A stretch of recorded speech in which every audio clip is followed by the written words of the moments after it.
خوش آمدید۔ کبھی سوچا ہے کہ سرمایہ کار کسی بھی کمپنی کی کارکردگی کو اتنی جلدی کیسے پرکھ لیتے ہیں؟ آج ہم ایک ایسے ہی اہم مالیاتی پیمانے کو سمجھیں گے جو بالکل یہی کام کرتا ہے۔ اسے کہتے ہیں ارننگز پر شیئر یا مختصراً EPS۔ تو چلیے دیکھتے ہیں کہ آج ہم کیا کیا سمجھنے والے ہیں۔ ہم شروعات کریں گے ایک عام سے مسئلے سے جو سرمایہ کاروں کو پیش آتا ہے، پھر دیکھیں گے کہ EPS اسے کیسے حل کرتا ہے۔ اس کے بعد ہم کچھ ضروری تفصیلات میں جائیں گے، ایک غیر متوقع پیچیدگی کو سمجھیں گے اور آخر میں ایک ایسے میٹرک کو جانیں گے جو ہمیں پوری تصویر دکھاتا ہے۔ اچھا، تو سب سے پہلے اس بنیادی سوال پر آتے ہیں جس کا سامنا ہر سرمایہ کار کو کرنا پڑتا ہے، یعنی دو کمپنیوں کا آپس میں منصفانہ موازنہ کیسے کیا جائے، خاص طور پر جب ایک بہت بڑی اور دوسری چھوٹی ہو۔ ذرا سوچیں، کیا ایک کمپنی جو 1 کروڑ روپے کا منافع کما رہی ہے وہ اس کمپنی سے 10 گنا بہتر ہے جو 10 لاکھ روپے کما رہی ہے؟ شاید نہیں، ہے نا؟ یہ تو ایسا ہی ہوا جیسے سیب کا موازنہ مالٹے سے کر رہے ہوں۔ ہمیں ایک مشترکہ پیمانہ چاہیے جس پر سب کو پرکھا جا سکے۔ تو اسی مشکل کو آسان بنانے کے لیے فائنانس کی دنیا نے EPS کو متعارف کروایا۔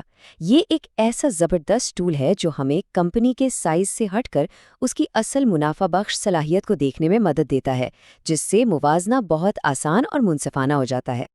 تو اس بڑے مسئلے کا آسان حل کیا ہے؟ یہ ایک سادہ لیکن بہت طاقتور میٹرک ہے جسے بیسک EPS کہتے ہیں۔ آئیے اسے ذرا کھول کر دیکھتے ہیں۔ EPS کو سمجھنے کا سب سے آسان طریقہ پتہ ہے کیا ہے؟ ایک پیزا کے بارے میں سوچیں۔ کمپنی کا سارا منافع ایک مکمل پیزا ہے اور ہر شیئر ہولڈر کو اس کا ایک ٹکڑا ملتا ہے۔ EPS ہمیں بس یہی بتاتا ہے کہ ہر شخص کے حصے میں کتنا بڑا ٹکڑا آیا۔ اس کا فارمولا بہت ہی سیدھا سادہ ہے۔ آپ بس کمپنی کا وہ منافع لیں جو عام شیئر ہولڈرز کے لیے ہے اور اسے کل شیئرز کی تعداد سے تقسیم کر دیں۔ بس منافع تقسیم برائے حصہ۔ مگر جیسا کہ ہوتا ہے، بات اتنی بھی سیدھی نہیں۔ اس سادہ سے فارمولے کے پیچھے 2 اہم باتیں چھپی ہیں جنہیں ٹھیک سے سمجھنا ضروری ہے تاکہ یہ یقینی ہو کہ ہمارا موازنہ واقعی درست ہے۔ پہلے تو منافع والے حصے کو دیکھتے ہیں۔ سارا کا سارا منافع عام شیئر ہولڈرز کا نہیں ہوتا۔ سمجھیں کہ کچھ VIP سرمایہ کار ہیں جن کو ادائیگی پہلے کی جاتی ہے۔ ہمیں ان کی رقم کو کل منافع سے نکالنا ہوگا تاکہ یہ پتہ چلے کہ عام سرمایہ کاروں کے لیے اصل میں بچا کتنا ہے۔ اچھا، اب آتے ہیں فارمولے کے نچلے حصے یعنی حصوں پر۔ کسی بھی کمپنی کے شیئرز کی تعداد سال بھر بدلتی رہتی ہے۔ کبھی وہ شیئرز واپس خریدتے ہیں، کبھی نئے جاری کرتے ہیں، تو صرف سال کے آخر کی تعداد استعمال کرنا ٹھیک نہیں ہے۔ اس لیے ہم ایک وزنی اوسط یا ویٹڈ ایوریج استعمال کرتے ہیں جو ان تمام تبدیلیوں کو مد نظر رکھتی ہے۔ یہ بالکل ویسے ہی ہے جیسے کسی طالب علم کے پورے سال کے نمبروں کا اوسط نکالا جائے، نہ کہ صرف آخری امتحان کا نتیجہ دیکھا جائے۔ ٹھیک ہے، تو اب ہم جانتے ہیں کہ بیسک EPS کیسے نکالا جاتا ہے۔ یہ ان کمپنیوں کے لیے تو بالکل ٹھیک ہے جن کا ڈھانچہ سیدھا سادہ ہو، لیکن تب کیا ہوتا ہے جب چیزیں تھوڑی پیچیدہ ہو جائیں؟ آئیے جدید فنانس کی ایک عام پیچیدگی کو دیکھتے ہیں جسے کہتے ہیں ڈائلیوشن کا خطرہ۔ چلیں واپس چلتے ہیں اپنی پیزا پارٹی پر۔ فرض کریں کہ 8 سلائسز ہیں اور 4 دوست ہیں۔ بہت آسان۔ لیکن کیا ہو اگر کچھ لوگوں کے پاس پیزا واؤچرز ہوں جن سے وہ جب چاہیں آ کر ایک ٹکڑا لے سکتے ہیں؟ اچانک آپ کا حصہ بہت چھوٹا ہو سکتا ہے۔ یہاں سے کمپنیاں 2 طرح کی ہو جاتی ہیں۔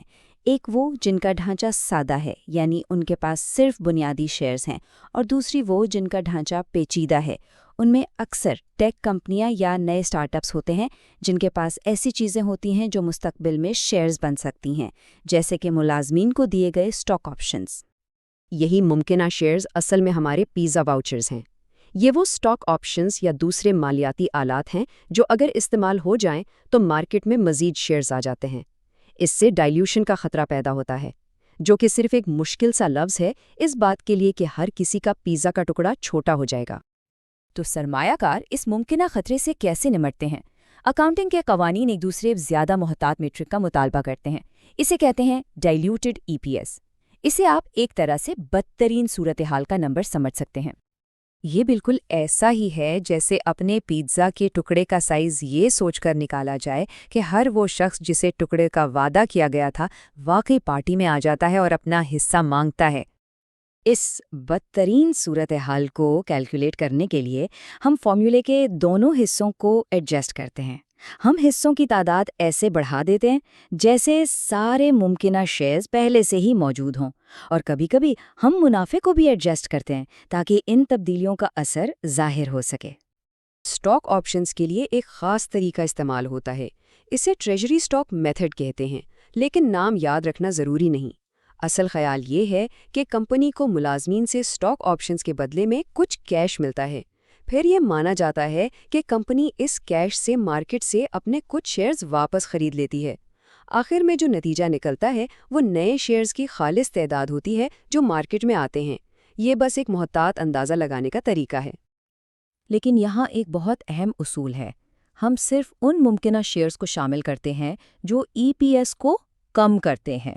اگر کسی چیز کا اثر ڈائلوٹیو ہے، یعنی وہ آپ کے پیزا کے ٹکڑے کو چھوٹا کر رہی ہے، تو ہم اسے حساب میں شامل کرتے ہیں۔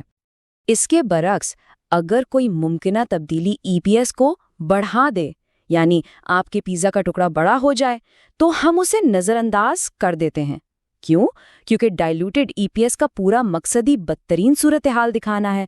اگر ہم ایسے منظرنامے شامل کریں گے جو چیزوں کو بہتر دکھائیں گے، تو یہ تو مقصد کے ہی خلاف ہو جائے گا۔ تو اب ہمارے پاس یہ دو نمبر ہیں، بیسک اور ڈائلوٹڈ ای پی ایس۔ ان کے ساتھ آخر کرنا کیا ہے؟ اور اس کے لیے قوانین بالکل صاف ہیں۔ کمپنیوں کو دونوں نمبر ایک ساتھ دکھانے ہوتے ہیں۔ یہ سب شفافیت کے لیے ہے۔ اس سے سرمایہ کاروں کو ایک ہی نظر میں دو کہانیاں پتہ چل جاتی ہیں، ایک یہ کہ کمپنی آج کہاں کھڑی ہے، اور دوسری یہ کہ مستقبل میں کیا ہو سکتا ہے۔ تو کلیدی نقطہ یہ ہے، بیسک ای پی ایس بتاتا ہے کہ کیا ہوا، ڈائلوٹڈ ای پی ایس بتاتا ہے کہ کیا ہو سکتا ہے، اور ان دو نمبروں کے درمیان کا فرق اکثر آپ کو کمپنی کے مستقبل کے بارے میں بہت کچھ بتا دیتا ہے۔ اور یہ ہمیں ایک آخری اور اہم سوال پر چھوڑ جاتا ہے۔ ای پی ایس منافع کی ایک بہترین تصویر دکھاتا ہے، لیکن یہ کہانی کا صرف ایک حصہ ہے۔ یہ ہمیں یہ نہیں بتاتا کہ کمپنی کے بینک میں کتنا کیش ہے یا اس پر کتنا قرض ہے۔